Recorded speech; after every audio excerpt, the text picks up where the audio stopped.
Hello everyone. Before we start, I would like to check few ground rules. Have I informed the guest group that we start? Yes, I have. Have I turned on the recording? Yes, I have. Are the participants restricted the sharing the screen? Yes. Uh, and have we added a speaker as a co-host of the meeting? Yes, I have. We are also live on Facebook. Uh,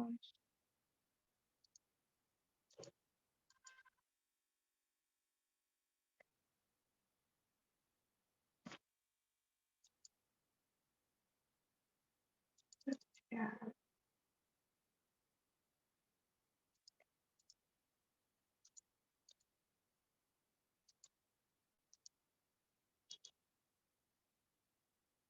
Yes. So let's start. I personally welcome you on a behalf of Manomav Engineer for the Pratham session. I'm Dipakshi, your co-host of the day. We will start this session officially within the next 10 minutes. This is your time and time for you to introduce yourself and your business to us, all the fellow participants, and to the audience who will watch this session globally on YouTube or Facebook. So I request you to introduce yourself by typing your introduction in chat box in the following structure: name at the rate, company at the rate, location, what does you, what does your company do.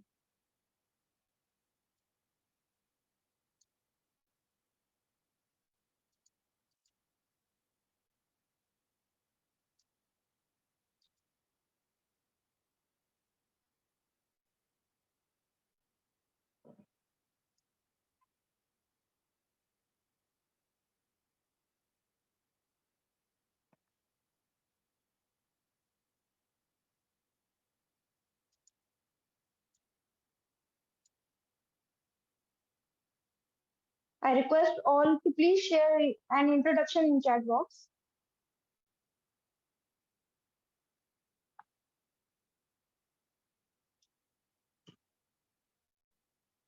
Welcome, Mr. Andre. He is joined from Manomav and he is working building new division for business and QS for architect and EPS contractors. Welcome, Mr. Aslam Khan. He is a real estate. He is joined from real estate, uh, Illabad and hotel, and he is working with project hotel and restaurant. Welcome, Ms. Aarti. He is joined from Vijay Gupta Architect, and she is an architectural consultancy firm. Welcome, Mr. Amanat. Welcome, KC Sharma. He is a consultant, and he is joined from New Delhi. Welcome, Mr. Natik Srivastava. He is joined from Lucknow NCR, and he is from Vijay Infra Project. Welcome, Mr. Abhinav. He is working Smart Toolkit, and he is joined from Noida and providing ready-to-use construction template checklist for contractor, architect, developer, and managers. Welcome, Mr. Rohit. He is joined from TPS Real Estate, Kolkata. Welcome, Rohit Tyagi. He is joined from Noida, and he is from Manomav Engineers Private Limited. Welcome, Ashish Chauhan. He is joined from Modrix, and he is a civil contractor.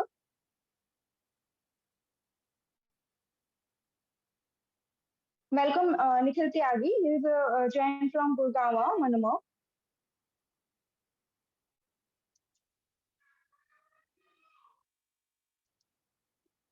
I request all to please share an introduction in chat box.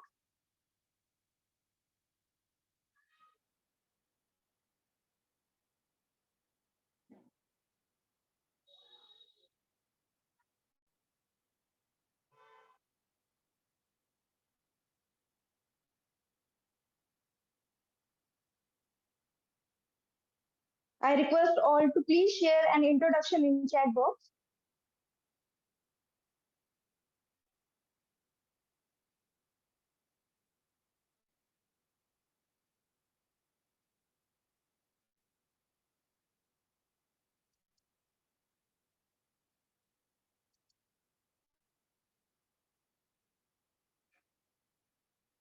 Okay.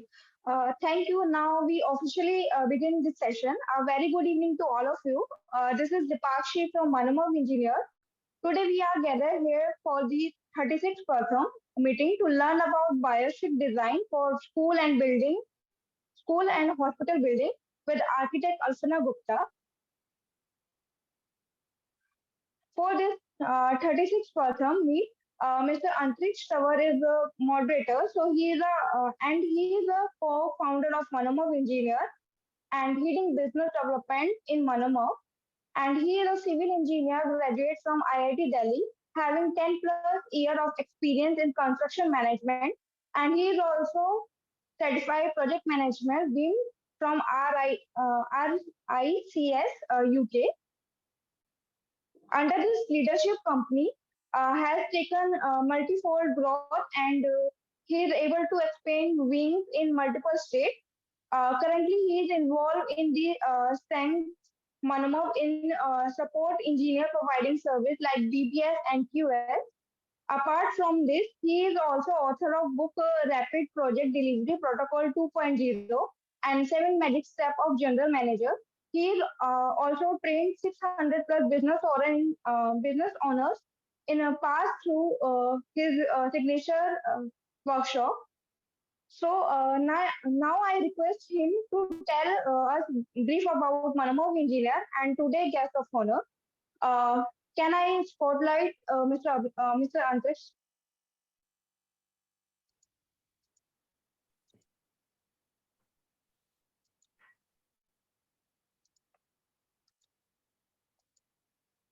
Yeah, hi all, and first of all, a warm welcome to all of you, and thanks Dipakshi for a wonderful introduction.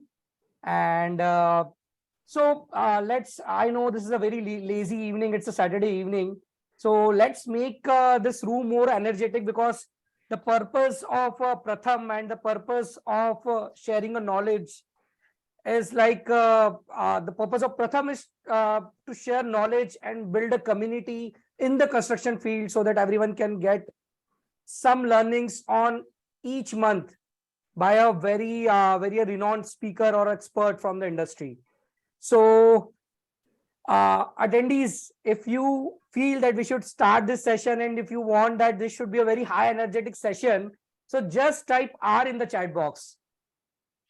I would like you all to type R in the chat box, just an R. I'm not asking for a complete introduction, but R can go well with everyone. So I guess 30 participants are there. Few are our organizers. So at least I can see 27 or 26 hours. Thank you, Rajiv ji, Nitik ji, Kuldeep ji, Aarti, Ravi. Thank you so much. Thank you so much for this love to me. And so as we all know, matlab it's our second section now for guest speaking, which will all approx take 40 minutes. So in this Pratham 36, we will be learning on biophilic design for schools and hospitals. And this will be given by architect Alpana Gupta. And Dipakshi, can you please spotlight Alpana ji? And Alpana ji, if you're not switched on your video, I will request you to switch on your video because we are very excited to see you in this session. Dipakshi, can you spotlight Alpana ji? Yes. Yeah. Alpana ji, you are with us. I am not able to see her.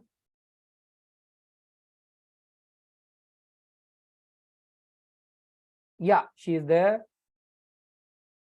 Add spotlight. Yeah. So Alpana ji, you are there. You can just tilt a screen a little bit so that we can review. Thank you so much, ma'am. Thank you so much. And so let me tell you something about Alpana ji. Yeah. Hello, ma'am. Yeah, hello, Antriksh. Yeah, so I will introduce you first, ma'am, and then we can go ahead. You can keep yourself on mute for now. I will just introduce.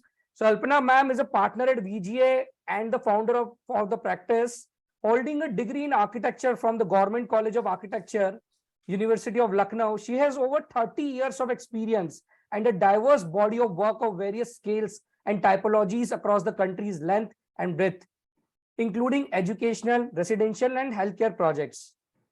Alpana also works on refurbishment and adaptive reuse projects where she reimagines the space from the inside out to address practical problems and aesthetic challenges. With her artistic outlook and hands-on working methods, her works are a synergistic collaboration of art, design, landscape, and interiors. So I request everyone to please welcome Alpana ji with huge round of virtual appreciation. You can just give virtual appreciations through Zoom to Alpana ji, and you can also type welcome in the chat box. So welcome Alpana ji. Yeah, And thank you. Thank you, Antriksh, and the team at Manomav for giving me this opportunity to speak on a topic which is very close to my heart. I yes, hope we can have a nice interactive session. Right, ma'am. So, ma'am, before going forward, would you like to know about who all are attending the session today? What type of audience are there? Yes, yes, definitely. So, Dipakshi, will you help me on launching a poll so that we can know who all are attending out of this 31 people who all are there with us? So, guys, there's a poll in front of you. Please mention your profession. So, this will help our speaker today to change or to modify a content bit as per your profession and all that. Yeah. So I'm still waiting. There are like 51% of participants have already voted. We'll wait for another 30 seconds. Request everyone in the room to vote, to put their votes on this. Yeah, great, great. So we are going forward. So I will just now begin the countdown. 10, 9, 8, 7, 6, 5, 4, 3, 2, 1. So Dipakshi, you can stop result and you can share also.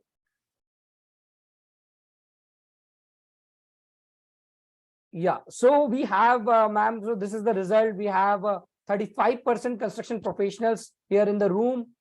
We have 30% of consultants also there in room. And we have business owners also, contractors also, students. So it's a mix of audience which we have got today. So over to you, ma'am. You can carry forward from here. Yeah. Thank you so much. Thank you.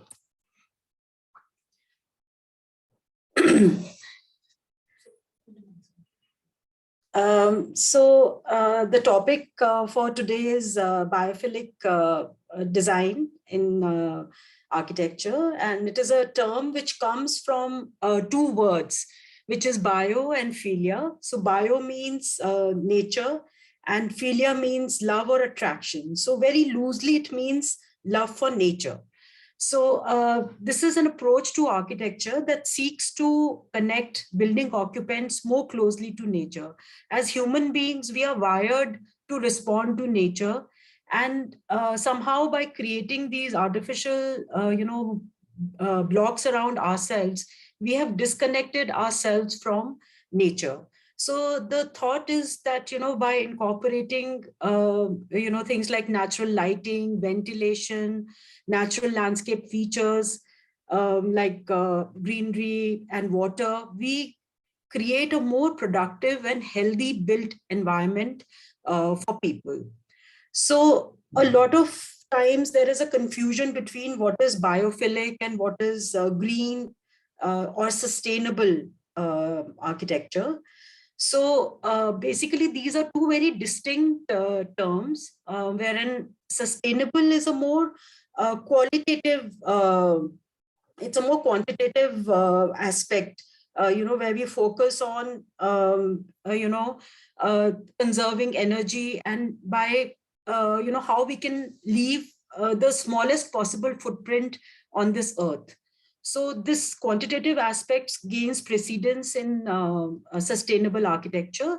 As far as biophilic design is concerned, though of course it does lead to lower energy costs because we are incorporating so much natural light. We are incorporating air changes, so the need for air conditioning goes down, and things like that. But it is about the quality, it is more about the qualitative aspects which we focus on in biophilic design. And the main thrust of biophilic design is how nature can be helpful to increase our productivity and to create a sense of wellness when we are going about our business, and when we are indoors. So, there are various principles of biophilia, which help us to engage with nature at various levels. So the first principle is repeated and sustained engagement with nature.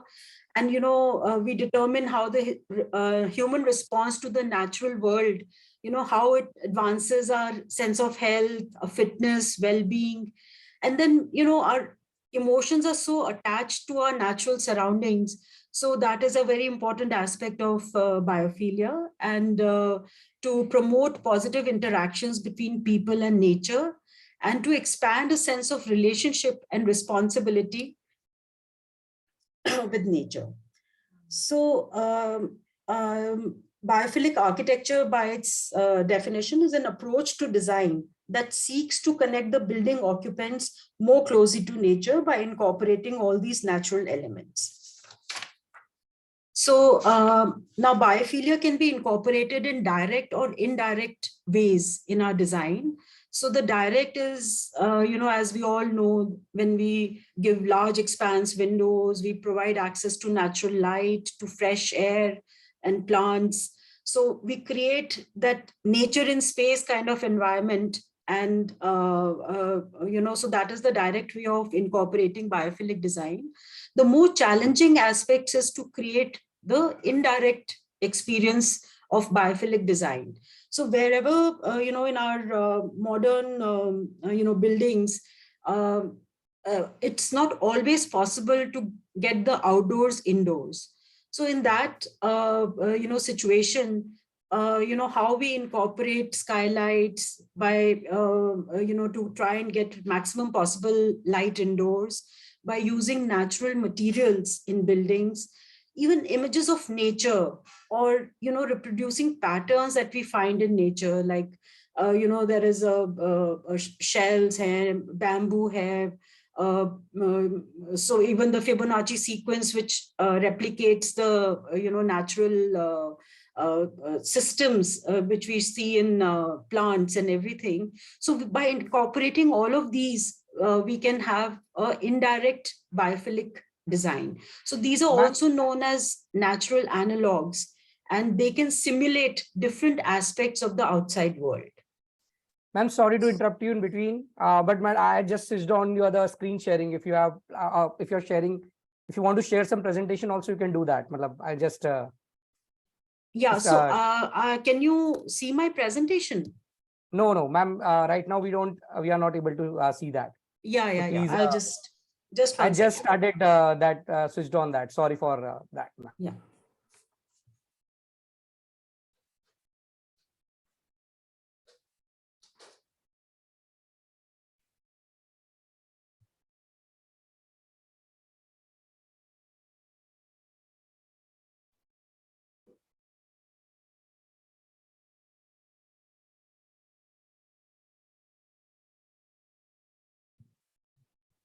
Yeah, ma'am. Now it is visible. You can do the site. Yeah.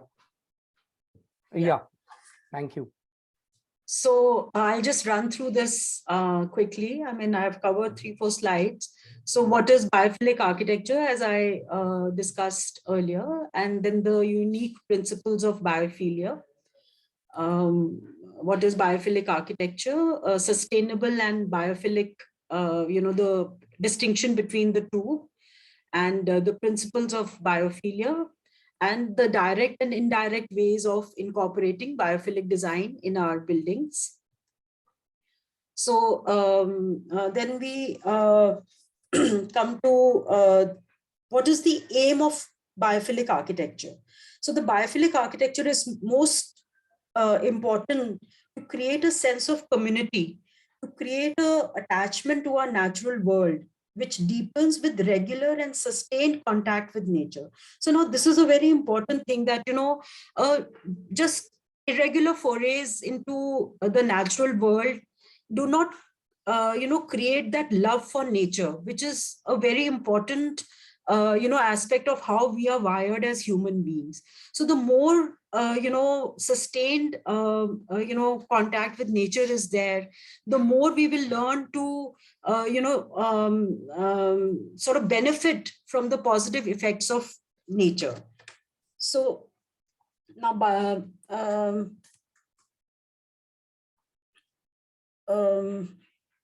so a very good example of, how modern buildings are incorporating biophilia is the new terminal at Bangalore Airport, which incorporates a lot of bamboo in the interiors.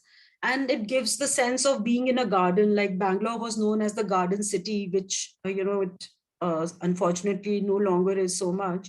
But, how bamboo was used intensively to create the soft and soothing environment at Bangalore Airport is one example. Also, another very nice example is the Changi Airport at Singapore, where the architect Moshe Safdie covered the terminal by a glass biodome, and that lets in natural light, and placed a 40-meter high waterfall at its center. And there are people I know who go 2 hours early to the airport, which is unheard of, just to see and experience that biome at Changi Airport. So, these are ways in which we create this connection with nature. And as architects, we are empowered to get ourselves as close to nature as possible. So,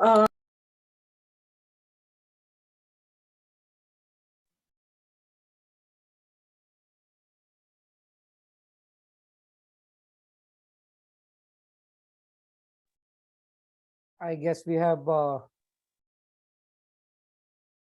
lost Alpana ji in the middle. She got disconnected.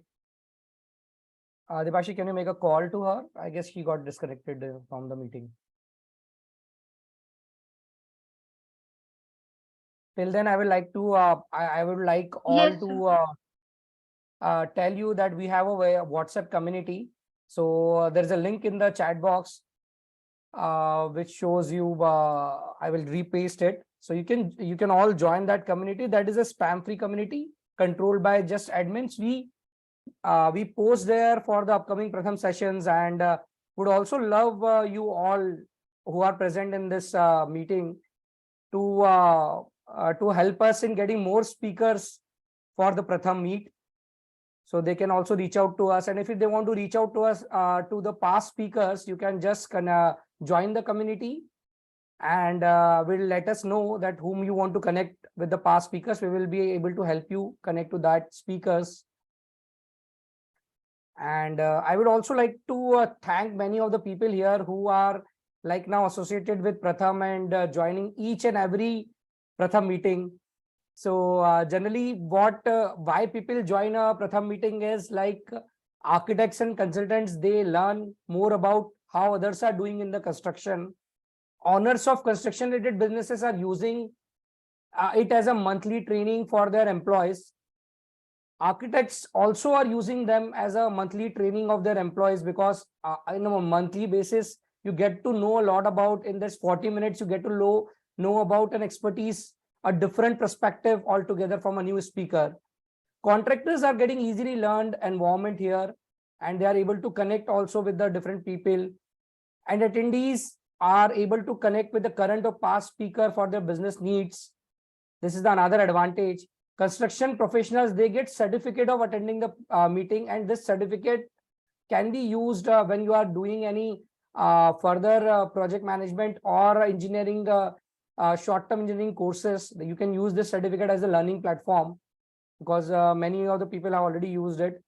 So if you want to remain updated, I will like you to join this community, and I would till Alpana ma'am join back, I will like to read few of the introduction which we have missed in the earlier things, I guess. So we have Like Himanshu Maurya was also with us, who is from PMI Mobility Solutions. Thanks, Himanshu, for joining. PMI is into electrical vehicle manufacturer. And we have Sakshi, who is also from Manomav Engineers, and is working as a talent acquisition head. I believe that most of we are most reliable leading PMC in NCR. Yeah, thank you, Sakshi. We have Mr. Krishnan, who is who is a builder, Mangla Sudhir Builders, and he is from Tamil Nadu. Thank you, Krishnan ji, for joining. So these were the few introductions which were left at that point of time. So guys, if anyone has joined us lately, you can introduce yourself so that we can utilize this time in networking till Alpana ma'am joins back. So you can introduce yourself, name, @ your company, @ the location, and what your company does. And if anyone wants to come and switch on, they can also speak also. If you want to speak yourself, I'll be able to mute them so that it acts as a mute, an interactive session. If anyone wants to speak, they can unmute and also speak. I know it's in between, but we can utilize this time.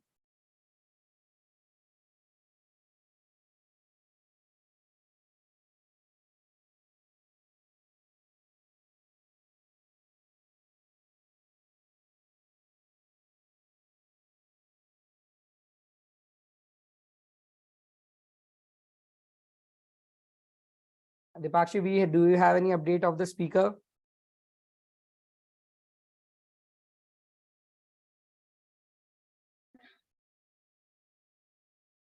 Yeah, she's trying to rejoin. Okay, thank you. Sorry for this technical glitch.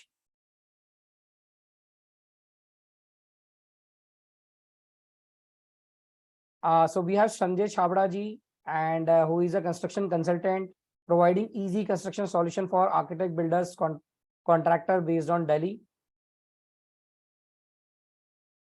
So utilizing this time, I would like people who are joining this session like for multiple times to share their experience of different sessions or how they like this concept and everything. So Kuldeep ji, I would like you to do, because you always join, and I would like you to highlight why you always join and what makes you join this session always. Thanks so much. Having worked with Manomav team led by Amanat and supported by Hariom and others, so many others, for almost 4 years.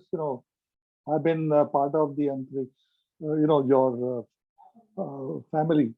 And every month I look forward to learning something new. I'm a keen student because I've handled many prominent office projects. I was in Gillette earlier, so everybody remembers the Gillette building, which was a landmark building in Gurgaon with a huge signage. And I'm glad we could create another landmark building of setting with a very visible signage at the Delhi-Gurgaon border when we go from the airport side. The Gillette building was on the MG Road side. So I've covered both the borders from Delhi to Gurgaon with in a span of 20 years with two iconic buildings. But that's not the end. Despite there is I have that hunger for learning, and once I'd finished the Gillette project, I'd asked my boss to make me a member of international facility management. And the urge was to, on an international level, learn what is the latest in facility management. And Thank you, Baldeep ji, for sharing. Thank you so much, sir. This is wonderful. I'm a keen student, and I get that special, my hunger being, being met with each interaction. It's so enriching. Thank you so much. Sir. Thank you so much. Thank you so much for sharing. So Alpana ji is back now with us. Alpana ji, you can continue sharing the screen and all that. Yeah. Thank you. Can you tell me where I got cut off so I can just go over those points again? Ma'am, you were at that screen only, like where you were sharing about, at different airports and all that. You Okay. can just So I'll just repeat the healthcare segment. we are not yeah, we are not gone through this things. Yeah. Yeah, ma'am. Here we were here. Yeah. Yeah. Is my screen visible? Yeah, it's visible, ma'am. Yeah. So basically, I had started speaking on health biophilic design for healthcare buildings. So basically, biophilia in healthcare facilities, it is by humanizing spaces and reconnecting with nature, we reduce stress, we speed up recovery times, we positively impact behavioral, positive behavioral aspects of our life. We live in a, which is basically, very a sterile and cold environment. So we create a warmth and, a sense of connection, and we want to get better, when we are connected with nature. We boost productivity for the caregivers, the efficiency for the caregivers. It improves the overall service delivery, and it allows healthcare practitioners to perform at their optimum level. And the patients also, respond positively to this biophilic environment. Studies have shown lower use of analgesics, shorter post-operative hospitalizations, and an increased ability and desire to get well, which I feel is the most important thing. When the patient himself wants to get well, then, the recovery is so much faster. So, the whole stress, when we enter a hospital, we are already in a highly stressed frame of mind, where, either we are concerned about our own health, or as caregivers or as attendants, we are very concerned about the health of our loved ones. So better management of emotions, fears, anxieties related to disease, shorter hospitalizations, lower levels of stress, so hospital design can benefit immensely by use of biophilic design principles. Here are some images where, modern hospitals around the world, they have incorporated skylights to get, natural light indoors, to create corridors, which the hospital wraps around these corridors, so that there is always a sense of connection to the outside. And, the circadian rhythm, of our brain is enhanced by seeing the passage of day, from morning to evening. So that has a very positive impact. Even the daylight, how the artificial light can, as closely possible, it can mimic daylight. It has a very positive effect on our sense of well-being. And also biophilic design teaches us to, create a sense of, gradation of spaces, from very public space, then, you say, get a sense of a sort of semi-public space, and then, a private space where you can, sort of rest, heal, and get better. So to create this complexity and order is a very important biophilic design principle. To create the indoor and outdoor spaces with views of nature by bringing nature indoors, and also by incorporating natural light, so that our natural circadian rhythm is in sync with the outside world. So this is an example of a hospital that we designed in Varanasi. It's called the Ashirvad Hospital. So it was designed on a very tight site of just about 1,000 square meters. And there was very little scope to get the outside in terms of getting a courtyard or skylights or, the principles that I talked about earlier. So here we use the indirect principles of, incorporating biophilic design. We used a lot of natural woody finishes, incorporated green in the upholstery, and, various elements that we used in the interior design of the building. And in the main waiting area, we created this wall of printed glass to mimic a natural forest. So these were, design principles that we incorporated, and there was a real positive feedback from the patients who visited the hospital, and they told, our client, who's the main doctor in this hospital, that doctor साहब जब हम आपके hospital में आते हैं तो हम अंदर आते ही हमारी तबीयत ठीक होने लगती है, which is a very positive, feedback that we got. And I feel that it's one of the most important aspects. So whether we can do it directly or we do it indirectly, it is an important aspect of hospital design. So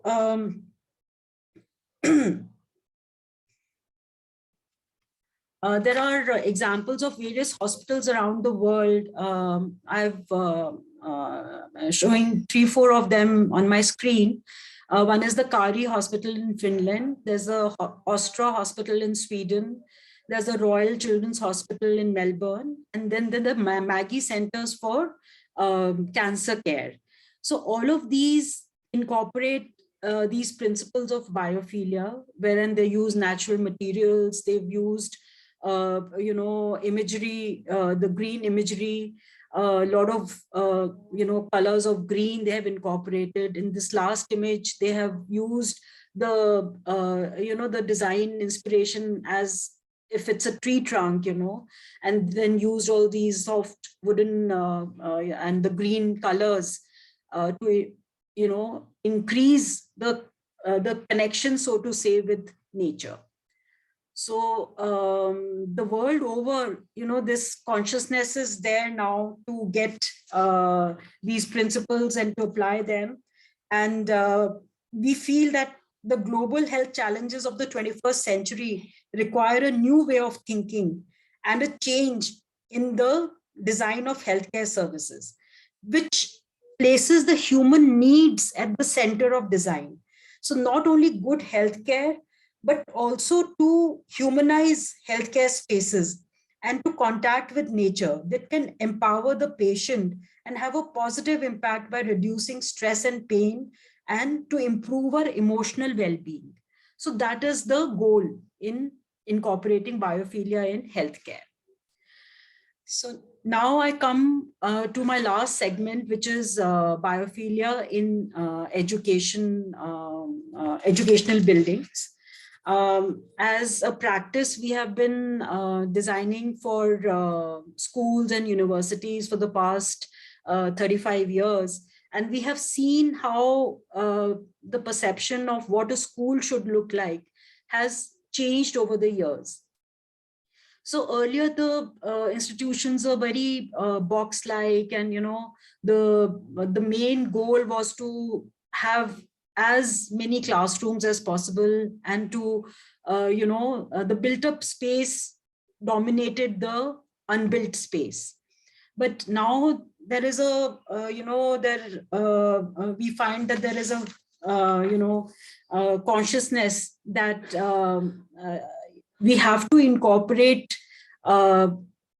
nature when we design for young students. It induces a depth of thought, calmness. It provides clean air to students. It reduces the physical, chemical, biological pollution that is all around us. Even the students, how the students move from block to block. It can be a series of experiences for the students, and they create a relationship between the students and their surroundings. So in this manner, corridors, pedestrian pathways, these are all very important tools, to create those breakout zones for students to interact with nature. And how students learn, it is not only in the classroom, they learn by interacting. So we have to create those spaces for interaction. And apart from interaction with each other, the interaction with nature is the most important thing, because I believe that nature is our third teacher. Our first teachers are our parents. Then, we come to school or colleges, our teachers, we learn so much from them. but nature is the biggest teacher of them all. And by excluding nature from our educational buildings, we are uh, breaking a very important connection. It is in our genes. So I feel that we really must incorporate this to the greatest extent possible to make learning joyful for students. So there are various ways that we can incorporate biophilic design in schools. One is by having a nature-based color scheme, which is the simplest way to get biophilic design in the schools. By incorporating natural light, because it boosts the mood and the performance of students. A biophilic design which features plants and water. It lowers the stress levels. Article students, they are so stressed about, either for exams or their performance, or, so a student will learn and learn well if he is not stressed. And if we can induce this sense of calmness by way of our design, it is a very important battle won. So natural shapes and textures. And, I write this word to promote kinder behavior. Earlier, we've placed a lot of importance on being kind. I feel we are not so kind anymore, which is a very important aspect of our human behavior. If we can promote kinder behavior, we can make the world a better place to live in. Even the natural imagery and patterns that we incorporate in biophilic design, it improves attention and memory of students. And these are points that have been proven by studies, how student performance in exams is, enhanced, how their, behavioral, if they have any issues related to behavior, those are sorted out by means of close connect with nature. So these are all, ways to improve our social emotional learning, apart from our intellectual learning. So the impact of biophilic architecture in schools, it renders the education space likable. We like going to school. Our attendance levels in school improve. When a child says that I love school, it's a win-win situation for the parents, for the teachers, because the child is happy to come to school. There is a positive interaction between the students and the ambience. It makes learning joyful. And so these are providing good thermal comfort conditions, reducing noise. So there was a school that we designed in Pitampura where the school was abutting a very busy main road. So we turned the school inwards. So instead of so we created an internal courtyard, and the classrooms overlooked that courtyard. So suddenly the interactive space changed, for the students. And by having good natural light, it induces a sense of happiness to the students. And in schools, it can be achieved by also planting lots of trees. So this acoustic point that I was mentioning, so trees and plants have a very big role to play in that. By good and careful selection of plants, we can mitigate the outside noise in the school premises. And opening up the space to let more fresh air in, integrating the indoor environment with the green outdoor environment, access to fresh air and sunlight, which is again a no-brainer, as far as I'm concerned. So our lives in the cities, we have become very disconnected from nature, with the result that our children are growing up and they're unable to engage effectively with nature. So if we want our future generations to take care of nature, to take all these bad effects of climate change, so only when we feel connected with nature, with animals, that we will be concerned about preserving them and saving our Mother Earth.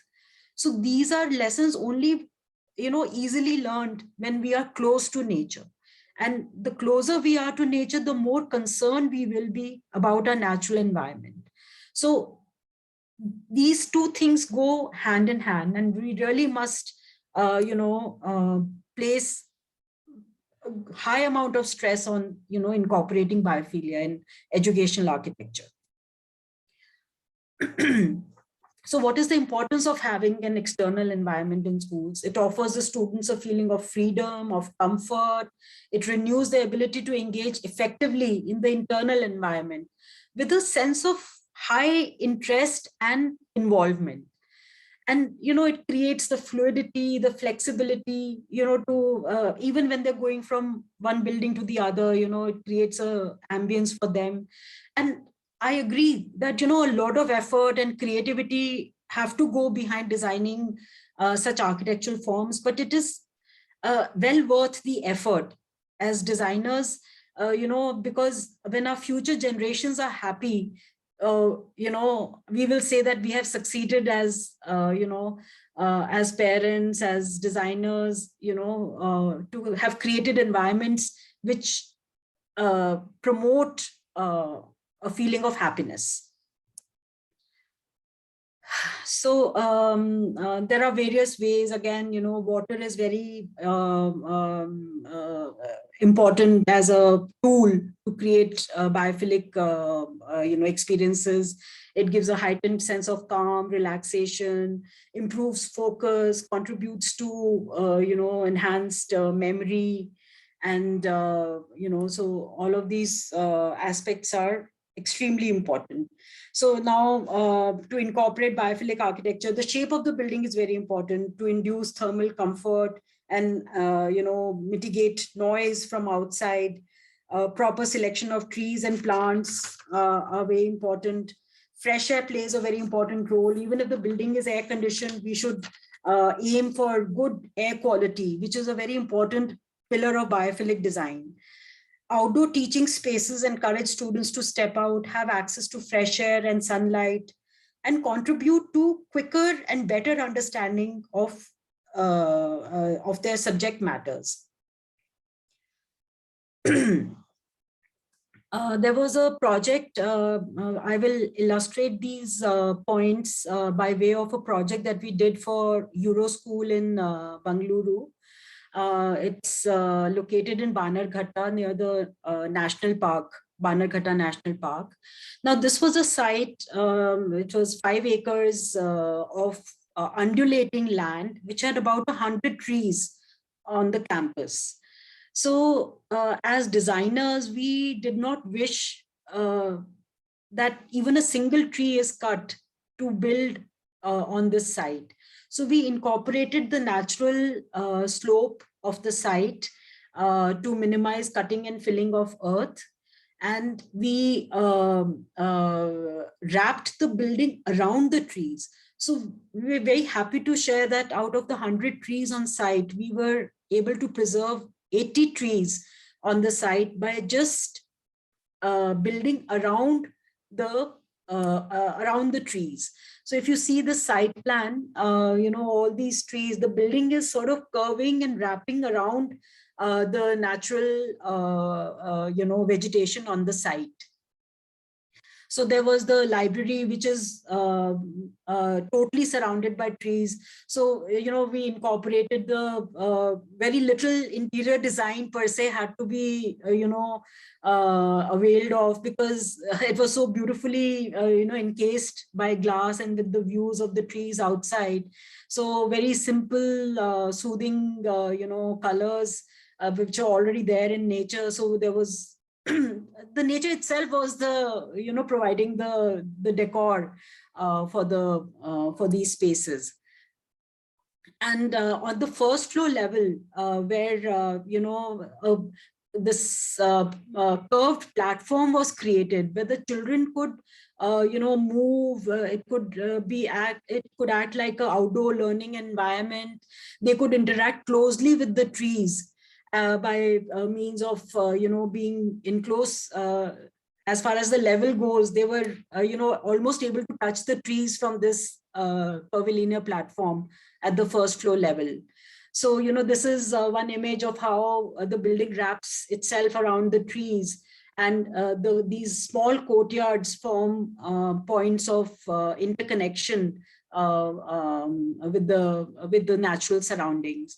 So the connection between the built fabric and the central green space was very sort of tectonic at the ground level, with all the activity spaces at the ground level. So the art room, music room, library, they were opening directly into these woody forested areas. So the children were learning and experiencing nature very, very closely. And at the upper levels, this connection was visual, with extensive glazing across the built envelope. And it provided extensive views of the meticulous landscape. Then another important thing that we did was that the natural slope of the land was not tampered with. So there's a big green swale, which is the natural slope of the land, and that has been paved with natural rocks. So during the rainy season, and Bangalore has a lot of rain, this swale becomes a natural water body in running through the campus. So which gives the children the experience of running water in the campus, and all kinds of bird life, which feeds on fish, and they are active in when the swale is filled with water. So that becomes a point of interaction and learning for the students of the school. So this design encourages students to explore their surroundings. It gains a sense of respect for nature, and the learning is through and via nature. So the whole pedagogy changes, and the students are actually learning from nature. Another thing that we did here was to use this Fibonacci series. It becomes an iterative motive in the interior design. And the interiors of the rooms, we incorporated like the indirect ways of getting biophilia. So here we have used hexagonal cells of the beehives, which have been interpreted as classroom shelving. And the crystal shapes have inspired the triangular framed lighting fixtures in the building. And we have used various, flower elements and tree foliage to create the glass partitions. Even the railing design, if you see, it's as if it's like twigs, so the design has been inspired by branches or twigs of the trees. And the use of natural motifs in the interior design, it underscores the interdependence. So we are all interdependent, with nature, and it helps connect the students to the systems of nature through design. So this is how we have actively used this principle in the design of this very beautiful school. And we're very, very proud of this project of ours. So, to conclude, I can say that biophilic design is becoming more common thanks to its positive effect on human beings. And it will continue, and it will most likely become a standard for design in the future. So understanding and implementing biophilic principles are essential to creating an environment that we as human beings will respond to, and we will always benefit positively from it. So thank you so much for listening to me, and if there are any questions, I'll be happy to address them. Thank you so much, ma'am. It was really wonderful knowing about the biophilic design of schools and hospitals, and you have given a new perspective altogether. So I will request now, you can stop sharing screen, ma'am, if you like. I will request the audience to please put on your questions, or you can unmute and ask also if you want to. And ma'am will be happy to answer your questions and queries. So if you have any question, please write in the chat box also. I'll be able to facilitate, or you can just ask in front of it.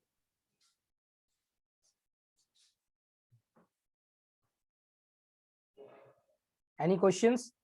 We have 10 minutes for the questions.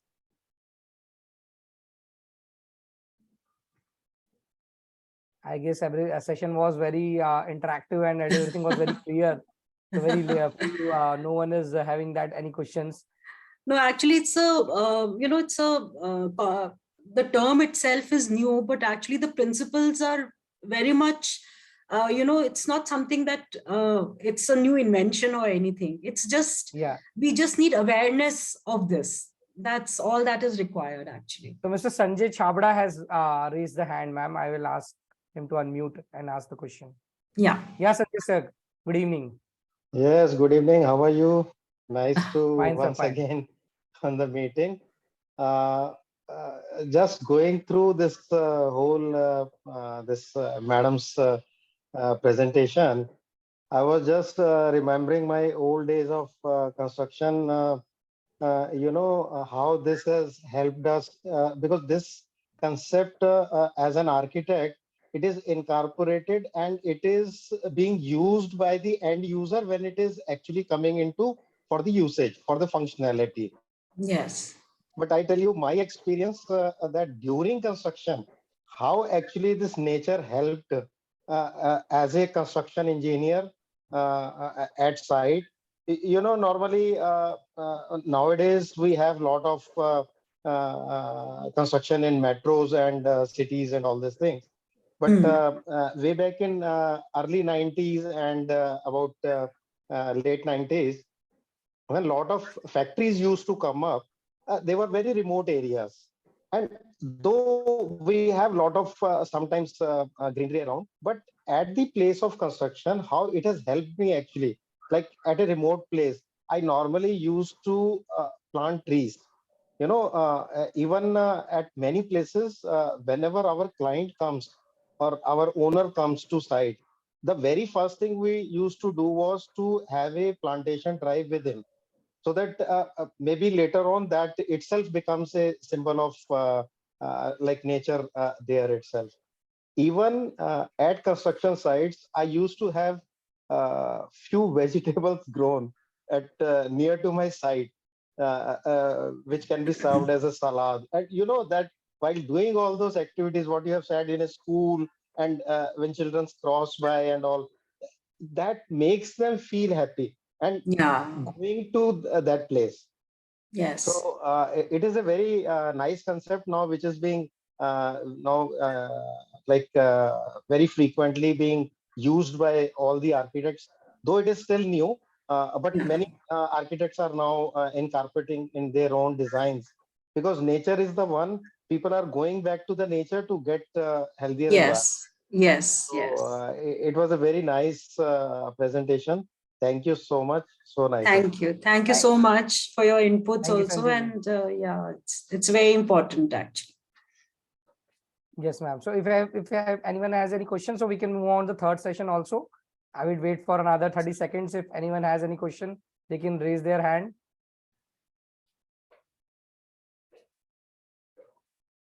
Yeah. So, ma'am, before moving on to the say another session, first of all, thank you so much, ma'am. And I would like audience also to thanks ma'am with virtual appreciation and tell how you like the session and what you got from the whole session. If anyone wants to share any feedback in the chat box about the session, they can do, and they can send love and appreciation in the form of virtual appreciations in the Zoom. So thank you, ma'am. And Thank you. would like to tell something about ma'am why we are organizing Pratham and what is Pratham. मैं वो बताना starting में एक बार skip कर गया था. So ma'am, Pratham is basically organized by Manomav Engineers, and Manomav Engineers is itself a project management and engineering company which has worked in domain of project management with 100 plus customers like HDFC, Tata Motors, Gabriel Mohinity, Signature Global, Sarovar Yeah. Taj, and we have been also engaged with more than 20 plus architects like VGA, Shift Studio, ADCPL, Skeleton, Nachar Kataria, Studio Lotus. We are working with them. We are also working with 250 plus vendors like Schindler, CNG. And in the domain of engineering services, we are doing BIM, BBS, QS, and we have been working with brands like L&T, Shapurji, Palunji, NKG. So in nutshell, Manomav Engineers has constructed over more than 10,000 crore rupees worth of construction with 200 plus engineers in the last 10 years. That's amazing. And thank you, You've ma'am. done a lot in 10 years, I must say that, Antriksh. Thank you, ma'am. Thank you. And now I would like to tell why we are organizing Pratham, because that platform in itself, it is important. So in Pratham, we have an expert from industry who shares his knowledge and skills with the community. And it is a unique platform where we have collaborated over 1,200 plus participants with 36 speakers in the past. Pratham has a WhatsApp group for attendees. So Dipakshi, can you please share the link also? So that WhatsApp group is to provide the team support to join upcoming Pratham meetings. It's a spam-free group, and I request you all to join. And it enables you to connect Manomav engineers in case you need your near ones are constructing any building. So you can also connect through that group.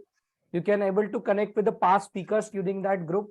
So that is all important about Pratham and this. So now I would like to move on our last session, ma'am. It's a networking session. So whosoever wants to do the networking and wants to interact with ma'am, you can just type networking in the chat box.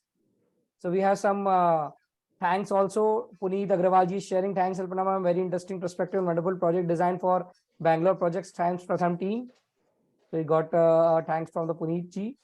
So Thank you so much, to Puneet join? ji. Anyone wants to join this networking session? So they can just type networking in the chat box. So we will just we will start a breakout room for them especially. Sudhir ji says wonderful concept and application, great session. Thank you, Sudhir ji. Thank you, Sudhir ji. Yeah. So officially we can end this session, ma'am. If you like to share anything, you can share. Else we can go for the networking and all that. Yeah, no, I have shared a lot, and I hope that this is a continuing conversation, and we can talk about these aspects more at a later date. And I would love to get feedback in terms of what others are doing, because like I said, that it's not rocket science, but it's just that awareness needs to be there, so to incorporate these elements and principles.